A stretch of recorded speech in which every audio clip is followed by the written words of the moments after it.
بسم الله الرحمن الرحيم. السلام عليكم ورحمة الله تعالى وبركاته. مرحبا بكم معنا اليوم في درس جديد لتعلم اللغة الفرنسية على قناتكم تعلم اللغة الفرنسية ابتداء من الصفر. درسنا اليوم في la grammaire النحو tout, toutes, tous et toutes. Plan du cours: l'emploi de tout, toutes, tous et toutes avec S. Exemple: exercice d'application, correction d'exercice. إذا درسنا اليوم سيكون كالتالي: أولاً استعمال الكلمات tout, toutes, tous et toutes. ثم exemple أمثلة، exercice d'application تمرين تطبيقي، وفي الأخير la correction d'exercice تصحيح التمرين. إذن هذا الدرس سينقسم إلى 3 أقسام في استعمالات tout, toutes, tous et toutes. Devant un verbe، إذا كانت قبل فعل. Devant un verbe, le pronom tout varie et peut devenir toutes avec S au féminin et tous au masculin pluriel. Le S final s'entend à l'oral. Exemple: tout est calme, tous sont déclarés admis, toutes ont été invités. إذا كان لدينا الكلمة tout قبل الفعل فإنها تلعب دور le pronom أي دور الضمير. varie et peut devenir وهو ضمير متغير أي أنه لا يبقى ثابت. et peut devenir toute avec S au féminin. إذا عندما يكون لدينا مؤنث أي نتكلم عن المؤنث فإننا سنضيف E في المفرد، ومؤنث جمع سنضيف ES. وإذا كان لدينا في الجمع مذكر سنكتب tous وS تنطق s'entend à l'oral في الشفوي، فإنها تنطق عندما نقرأه. Exemple: tout est calme. نقصد بها هنا كل شيء هادئ. نلاحظ أن لدينا le verbe être présent. calme هي صفة نقصد بها le calme الهدوء. هي أتت هنا مفرد singulier مذكر. إذن سنكتب tout avec T. إذن لن يحدث أي تغيير ل tout لأن لدينا مفرد مذكر. إذا كان لدينا جمع مذكر masculin pluriel، tous sont déclarés admis. الكل أعلنوا مقبولين أي نقصد هنا الذكور تم قبولهم. إذا لدينا هنا الصفة أتت أو الفعل أتى جمع في الverbe être. déclaré أتى أيضا جمع. le verbe déclarer au présent لدينا هنا الفعل déclarer au présent أتى في الجمع مذكر. admis مقبولين أتى أيضا هي صفة أتت في الجمع. إذا نلاحظ أن جمع المذكر tout تفقد T ونضيف S. في جمع المؤنث tout نضيف لها ES. E تدل على التأنيث بينما S تدل على الجمع.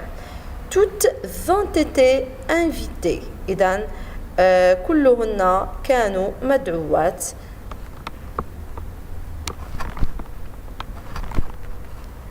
إذن أضفنا S أيضا للصفة invité لأن لدينا جمع مؤنث أضفنا E أيضا.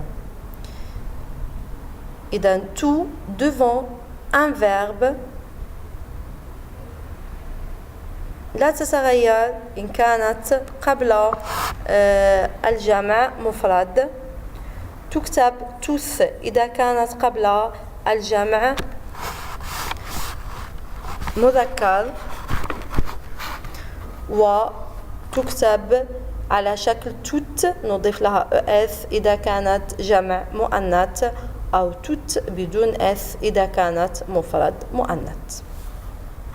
الجملة الأولى لدينا مذكر مفرد لا تتغير إذا كانت مذكر مفرد. الحالة الثانية tout devant un nom إذا كانت لدينا tout مكتوبة قبل اسم. tout devant un nom est un déterminant. Elle s'accorde avec le nom en genre et en nombre. إذا كتبت tout قبل اسم فإنها تصبح محددة. C'est un déterminant أي أنها أداة تعريف. Il s'accorde avec le nom en genre et en nombre. إنها تتبع الاسم في الجنس أي في تذكيره وتأنيثه et en nombre في الكم أي في جمعه وإفراده. مثلا exemple tout étudiant achètera un livre. étudiant c'est un nom masculin singulier إنه اسم مذكر مفرد. فنكتب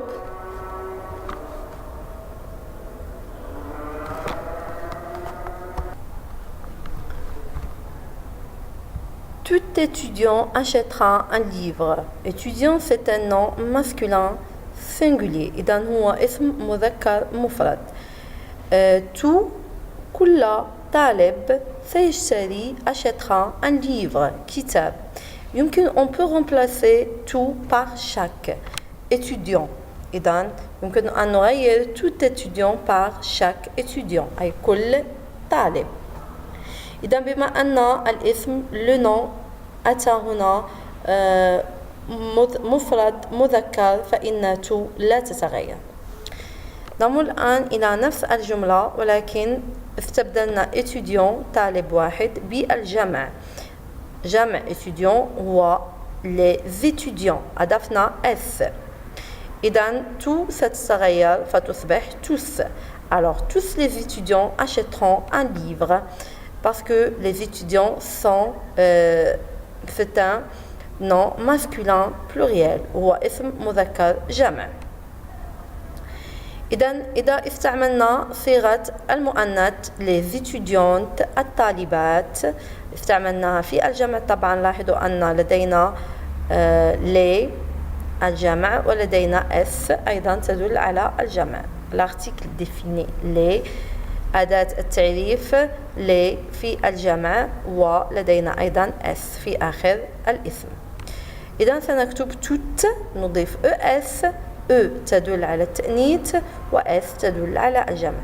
toutes les étudiantes achèteront un livre. كل الطالبات سيشترين كتاب. إذا tout devant un nom إذا كان الاسم مذكر مفرد نكتب tout. إذا كان الاسم مذكر جمع نكتب tous. إذا كان الاسم مؤنث جمع نكتب tout مع s.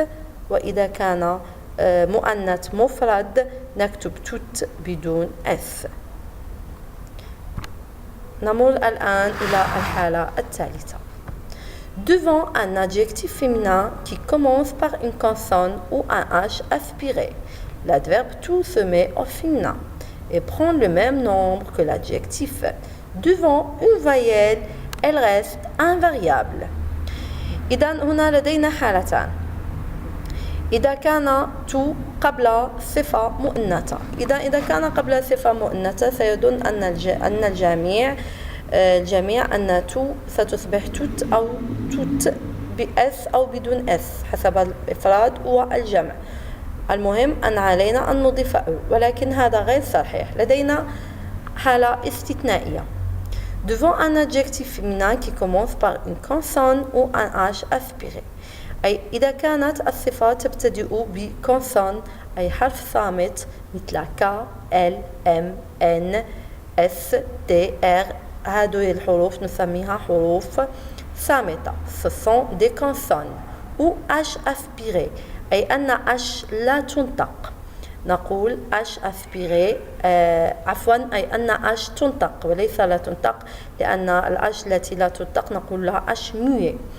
ou un H aspiré, H تنطق. L'adverbe tout se met au féminin. إذن سيتغير tout ويصبح مؤنث et prend le même nombre que l'adjectif. إذن سيفرض هنا إذا كانت صفة تبتدئ بكونسون أو تبتدئ بأش أسبيري فإن تو ستأخذ صفة التأنيث وتتبع الصفة في الجمع والإفراد. بينما إذا كانت قبل صفة تبتدئ بحرف ساكن مثل E, I, O, U, ce sont les voyelles إذن هم الحروف الصامتة. Elle reste invariable. إذن أخذت لكم هنا مثال. Elle reste tout, elle est tout émue. إذن نلاحظ أن هنا elle c'est un pronom personnel féminin. إذن هو ضمير شخصي مؤنث. tout لم تتغير لأن émue هي صفة تبتدئ ب une voyelle. إنها تبتدئ بحرف متحرك وليس بحرف صامت. إذن تو لن يتغير عليها أي تغيير. émue هي صفة مؤنثة وقد أضفنا لها أو لندل على تأنيثها. elle est tout émue إنها مندهشة كليا. mais elle est toute heureuse. mais elle est toute heureuse. إذن نلاحظ أن هنا toute أضفنا لها أو أصبحت مؤنثة. لماذا؟ لأن في هذه الحالة لدينا أش أسبيري. إذن بما أن لدينا أش أسبيري فإننا نقول est toute heureuse. إذن لأن heureuse ننطق في سعيدة في هذه الكلمة heureuse أش تنطق. نمر الآن إلى الحالة الثانية. ils sont tout émus. أيضا هنا لدينا ému adjectif qui commence par une voyelle هي صفة تبتدئ بحرف متحرك. إذا تو لا تتغير. أنا أقول tout ému لأني أضع la liaison entre le T et le E accent aigu. إذا بما أن لدينا هنا A la lettre le son A فنحن نقول tout ému. أضفنا S لأن L هنا لدينا جمع مؤنث. إذا علينا أن نضيف S للصفة أيضا. mais elles sont toutes contentes. نلاحظ أن toutes أضفنا لها ES لأن لدينا جمع مؤنث L avec ES avec S. contente هي صفة un adjectif qui commence par une consonne. إنها صفة تبتدأ بحرف صامت وهو C. إذن القاعدة تقول إذا كانت تو قبل صفة تبتدئ بإن كونسون أي حرف صامت وأن أش أسبيري أي أش تنطق فإنها تصبح مؤنثة. أي أننا نضيف لها أو في المؤنث أو اس في المؤنث جمع. ولكن إن كانت قبل صفة تبتدئ بأن فويل أي أنها تبتدئ بحرف متحرك فإن تو لا يقع عليها أي تغيير. الآن إذا كانت تو devant un adjectif masculin. إذا كانت لدينا تو قبل صفة مذكرة. tout devant un adjectif masculin est invariable. إذا هنا ليس لدينا أي استثناء. إذا كانت tout devant un adjectif masculin فإنها لا تتغير. ils sont tout émus mais ils sont tout contents. إذا بما أن لدينا الفاعل هو il مذكر فإننا لا نغير شيء في tout حتى وإن كانت لا يهمنا إن كانت تبتدئ بune consonne أي بحرف صامت ou bien بune voyelle ou bien بun H aspiré. إذن هي لا يهمنا هذه القاعدة كما كان الحال في الصفة المؤنثة. Attention, ne pas confondre avec ils sont tous. هنا le groupe dans sa globalité émus. Mais ils sont tous, le groupe dans sa globalité, contents. إذن هنا نقول ils sont tout émus أي أنهم مندهشين كليا. ولكن عندما نقول ils sont tous émus أي أنهم هم كلهم مندهشون. أي عندما في الحالة الأولى نقصد هنا الاندهاش الكلي، بينما في الحالة الثانية نقصد أن جميع الأشخاص مندهشون، أي أننا عندما نتكلم عن المجموعة فنحن نستعمل tous، ولكن عندما نتكلم عن الصفة فنحن نستعمل tout. إذن في الأخير لدينا exercice d'application complète partout, toutes ou tous ont été invités et calmes, sont déclarés admis. Elle a exécuté ce travail. J'ai travaillé la journée. Les joueurs sont fatigués. نلاحظ الجملة الأولى ont été invités. لدينا هنا devant un verbe. نلاحظ أن الفعل هنا في الجمع لأن لدينا ont été.